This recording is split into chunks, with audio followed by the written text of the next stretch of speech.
the European Union chief Jean-Claude Juncker. They are talking trade. Joining us now, James Carafano. He's with the Heritage Foundation. James, the New York Times says Juncker brought proposals with him, including slashing tariffs on automakers. Mr. Trump wants no tariffs at all. Do you think there's enough common ground between the two to get some kind of deal this afternoon? Yeah, I think there might be some momentum to get something done. And by the way, I want to say I'm so excited to participate in a conversation where the words North Korea and Putin don't come up. But the reality is Germany is under a lot of pressure. Germany can really drive EU policy when they want to. And so the Germans might be looking for an off-ramp. I don't think we couldn't have a broad deal here, like we couldn't look at agriculture and stuff like that. But something on autos where actually there's something to give on both sides, I don't think that's off the table. Well, you're right. I mean, Angela Merkel is under great pressure because Germany really relies on exporting cars. They're good cars, but they rely on exporting these things. If there are tariffs slapped on them, then Germany's got a real problem. I mean, they are squeezed at this point, aren't they? Yeah, and let's look at it from the U.S. perspective.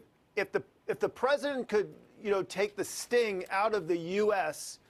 European competition and walk away and say, this is how we make progress here, it then allows him to really shift his bore sight and really focus on the big game, which is China, which is, a lot of his advisors all along said, let's not take on everybody all at once. Let's take on China. That was not the president's strategy. But this might actually play to his favor, say, look, I've got a win here.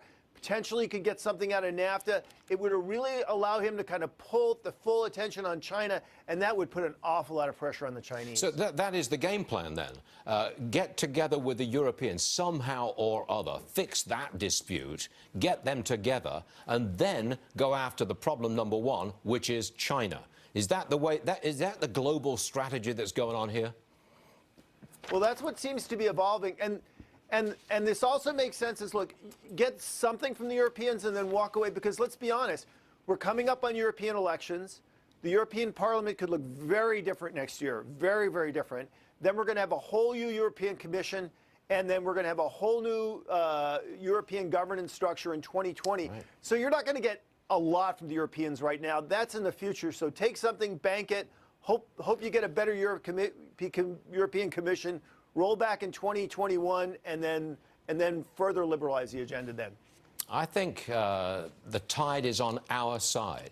Can I say that? America's side when it comes to the Europeans? It's a roller coaster.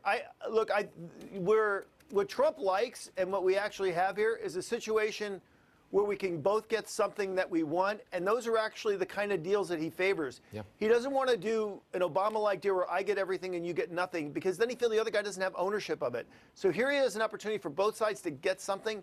So it is kind of a classic kind of Trumpian deal. Yeah, if that happens, watch that stock market. James, thanks for joining us, sir. We will see you again. We'll talk North Korea and Putin at another time, okay? We'll do that for you. Thank you. All right, where are we now? That. We're about, 20 minutes into the